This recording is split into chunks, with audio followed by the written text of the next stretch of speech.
Hello, my beautiful souls. Welcome sa ating tarot reading sessions. Keep in mind, general reading po ito, maring mag-resonate, maring hindi. Kunin na lang po kung para sa inyo and leave the rest. Maring mag-shift the energies or magkabaliktad ang sitwasyon. Kaya kayo na pong bahala kung saan kayo nakalugar sa reading natin. Okay, let's see.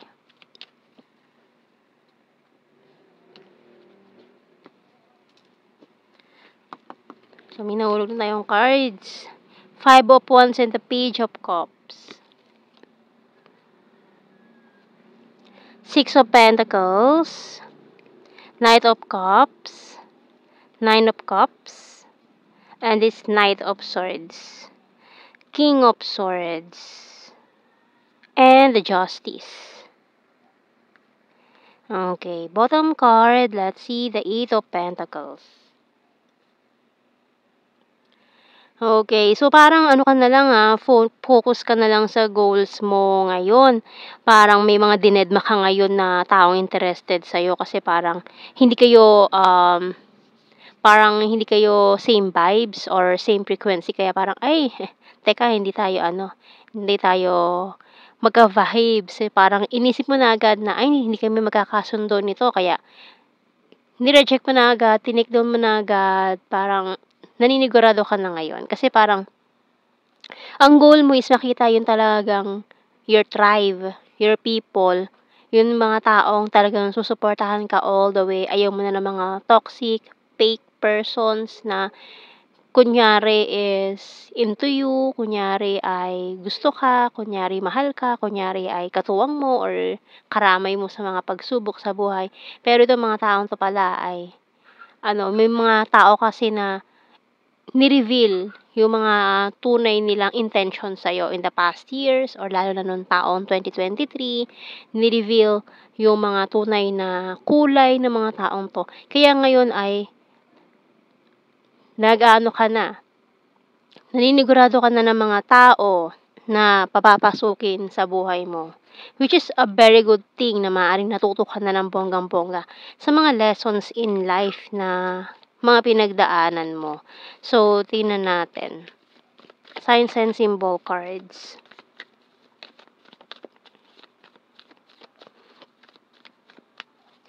Kaya parang may mga masamaan loob. Masamaan loob kasi nireject mo daw or hindi mo inaccept yung kanilang offer.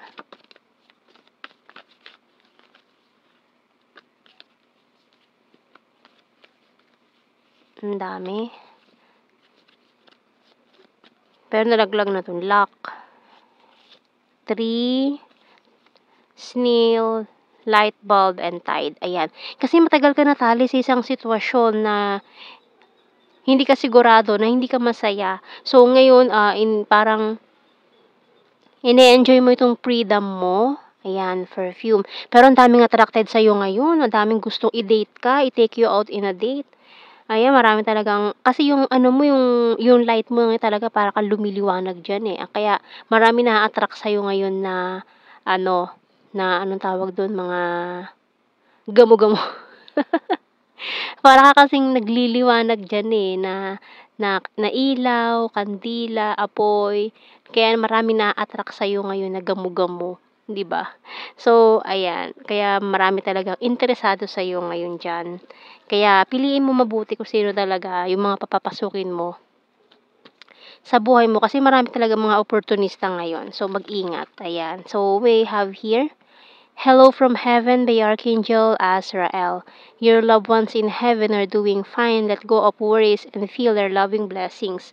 So, maaaring may mga loved ones ka na kasama na ni Lord, napapanaginipan mo this past few days, weeks, months. So, ibig sabihin may mga sila ngayon, may mga gabay or binibigay na babala para sa'yo. Kaya, huwag mong baliwalain itong mga messages na ito na nakikita mo kasi maaaring it's a warning for you.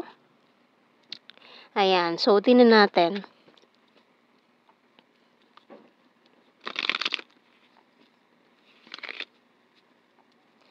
Sa tarot messages, oracle cards natin.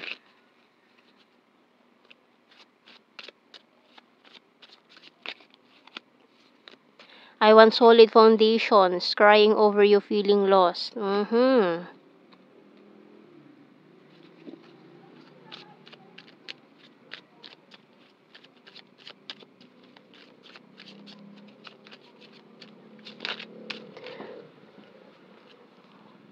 Can we start again?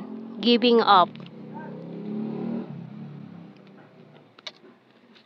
Ayan. So, isa sa mga gamo-gamo na lumilipad-lipad diyan sa iyong paligid ngayon is a person from the past who wants to start again. Dramatization ang ihaharap nito sa'yo. Crying over you feeling lost. Ayan, 'di ba? So, maaaring ito yung isa sa mga taong 'to na iniwasan mo na natali ka or mga maling tao before na inisip mo na enough is enough. I love your humor. I'm a liar. Strong and independent. I want commitment. So, marami talaga mag-o-offer sa'yo ng commitment ngayon. You're so sweet and caring. Kaya parang medyo malilito ka.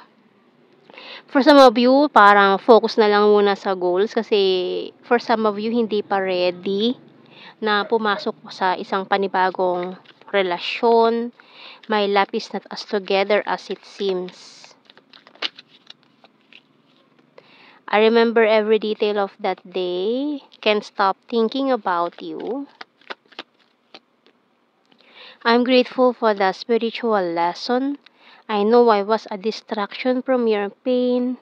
I look for you everywhere. You don't know how hard it was to let you go. It's time for me to heal now. So for some of you, marami sa inyo, mas pinili na lang na mag-move on, move forward, mag-heal muna kasi you're not ready. Ayan. So kahit marami sila, ayaw mo naman na maging unfair. Ayan. So bottom card, I knew exactly what I was doing. So alam naman ginagawa mo. Sige lang. Go for it. Kuha tayo ng initials. Kasi marami kang ideas Marami kang ideas, plano ngayon about your career, finances. Kaya parang ayaw mo ma-distract muna, no? Tama yan. Huwag ka muna magpapadistract.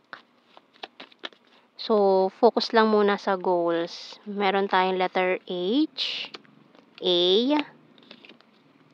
U, P, W, N. So, maaaring isa ka sa may mga past person na bumalik, especially nung Mercury retrograde.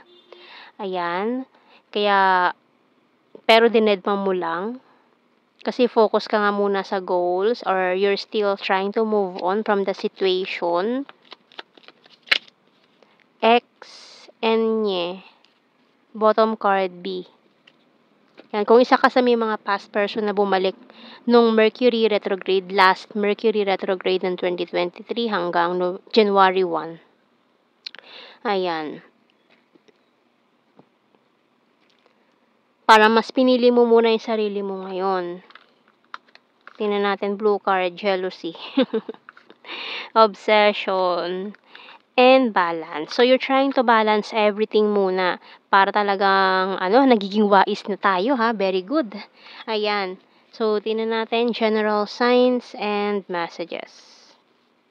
Kumbaga, hindi ka na magpapauto, hindi ka na magpapadaig sa iba, sa drama ng iba dyan. Kasi yung iba, konting dramahan lang, bibigay na agad. Magiging marupok na, maaawa na agad. 'Di ba kasi alam nila kung paano ka mamanipulahin, pero this time parang natuto ka na talaga, ha? So, very good. Birthmark. Soon. Visayas. Animal lovers. Scorpio. Full of charisma. Amazing. Hilarious. Athletic. Divine masculine. Province. Very loyal. March. Very serious. Nature lover. Air sign, Gemini, Libra, Aquarius. Cute and chubby, future lover. Wands, fire sign, Aries, Leo, Sag. Mirror, Wand, Aries, Capricorn, City, ex-lover, Dimple, Sagittarius, December, Flower Farm, beautiful, and last card natin, Sword. Air sign, Gemini, Libra, and Aquarius. Okay. So, yan ang ating reading, my beautiful souls. Thank you for watching. Take care, and God bless. See you in our next reading, guys. Bye-bye.